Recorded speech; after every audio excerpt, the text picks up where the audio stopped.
Have you ever felt like you're carrying pain that isn't entirely your own, as if the struggles of past generations somehow live on within you?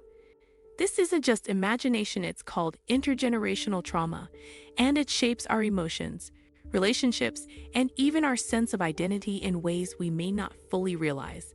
Intergenerational trauma is a hidden force, influencing our behaviors and deepest beliefs about ourselves and the world.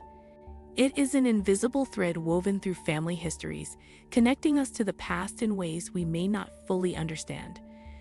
Trauma is not just about what happened to us, it's about what happened before us. In the lives of our parents, grandparents, and even ancestors we have never met. Many past generations endured wars, displacement, systemic oppression, poverty, abuse, or loss experiences that left deep emotional scars. But survival often required silence. Feelings of grief, fear, or anger were buried, ignored, or dismissed because there was no space to process them. Instead, those emotions were unconsciously passed down through family dynamics, shaping how future generations experience love, trust, and security. When trauma is not healed, it does not disappear, it simply changes form. If you find this topic meaningful, don't forget to like, subscribe, and turn on notifications so you never miss our latest content. For instance, a child raised in an emotionally distant home may grow up struggling with intimacy, fearing that opening up will lead to pain. A person raised in a chaotic environment may become a perfectionist, believing that control is the only way to stay safe. A parent who was once neglected may unintentionally repeat the same patterns, not because they lack love, but because love itself was once tangled with fear or conditions. These patterns are not chosen consciously, they are inherited survival strategies. They were once necessary, but they no longer have to define us. What makes intergenerational trauma so powerful is that it operates beneath the surface, often without us realizing it. It shows up in our difficulty trusting others because, somewhere in our family history, trust was broken. It manifests in our people-pleasing tendencies because love was once conditional. It appears in our hesitance to take up space, shaped by years of unspoken expectations. It lingers in our anxiety, in our emotional numbness, in the ways we overwork or avoid conflict. The behaviors we adopt may seem like personal struggles, but they are often echoes of the past. Yet the most important truth is this: cycles can be broken. The patterns we inherit are not permanent. The brain and body, shaped by past experiences, can also be reshaped through healing. Recognizing intergenerational trauma is the first step toward change. Awareness allows us to name these patterns, to understand that they are not our fault, but they are ours to change. Healing does not mean forgetting the past. It means transforming it. It means realizing that we are worthy of love without conditions.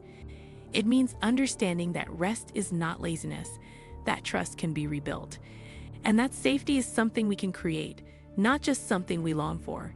It means choosing to parent differently, to communicate openly, to express emotions instead of suppressing them. Breaking the cycle is not easy, but it is possible. When we recognize how trauma has shaped us, we gain the power to stop it from shaping the next generation. We become the ones who say, "It stops with me." You are not broken. You are breaking the cycle. Healing begins with awareness, compassion, and the decision to do things differently. You don't have to do it alone. Whether through therapy, mindfulness, self-reflection, or community support, healing is a journey, and every step you take is a step toward freedom. You are not just a product of your past. You are the beginning of something new. Recognizing the patterns, how trauma shows up in our lives. Intergenerational trauma is a silent force that shapes our thoughts, emotions, and behaviors in ways we often don't realize. It's passed down not just through stories and experiences, but through the way our families have learned to survive hardship. These patterns become ingrained in our nervous system, shaping how we react to the world around us. Trust issues. If trust was broken in past generations, whether through betrayal, abandonment, or societal oppression, future generations may struggle to trust others, even without a clear reason. They might expect deception or rejection, making it difficult to form deep, meaningful relationships. People pleasing. If love and validation were conditional in a family, children learn to earn affection by meeting expectations. As adults, they may feel compelled to please others at their own expense, believing love must be constantly proved rather than freely given. Feeling too much or never enough. If a family discouraged self-expression or held impossible standards, descendants might internalize the belief that they are either overwhelming or inadequate. They may shrink themselves to avoid conflict or overachieve in hopes of finally feeling worthy. Anxiety and emotional numbness. When past generations lived in fair weather due to war, poverty, or abusive relationships, their nervous systems adapted by staying on high alert or shutting down emotions altogether. This learned survival instinct can manifest as chronic anxiety or emotional detachment, even when external threats are no longer present. Fear-based parenting. Even loving parents can unknowingly repeat harmful cycles. If discipline in their own upbringing was rooted in control or fear, they may instinctively use similar methods, even if they want to parent differently. This can create an environment where children associate love with conditions rather than safety and acceptance. Breaking the cycle. The path to healing and resilience. We may inherit pain, but we can also interrupt it. Healing is possible, and it starts with awareness. To heal means to recognize the patterns, to understand that they are not our fault but they are ours to change. It means choosing something different. It means learning to self-soothe instead of self-destruct. It means realizing that rest is not laziness, that love should not be earned, that safety is something we can create, not just something we long for. It means becoming the person who says, "It stops with me." These are the 6 pillars of the ELISME resilience model, a framework to help individuals, families, and communities break cycles and build something new.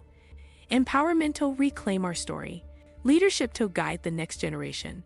Insight to understand where our patterns come from. Safety to create stability where there was once fear. Mindfulness to reconnect with our bodies and emotions. Education to gain the tools we were never given. Healing doesn't stop with you. It starts with you. You are not broken. You are breaking the cycle. Healing is a choice. It begins with awareness, with compassion, with the decision to do things differently. And you don't have to do it alone. At Elisme Consulting Services, we are here to help you rewrite the story. Join us. Break the cycle. Build a legacy of resilience. What do you think of our video? Let me know in the comment section below. Also subscribe to our channel before you go. Thanks for watching.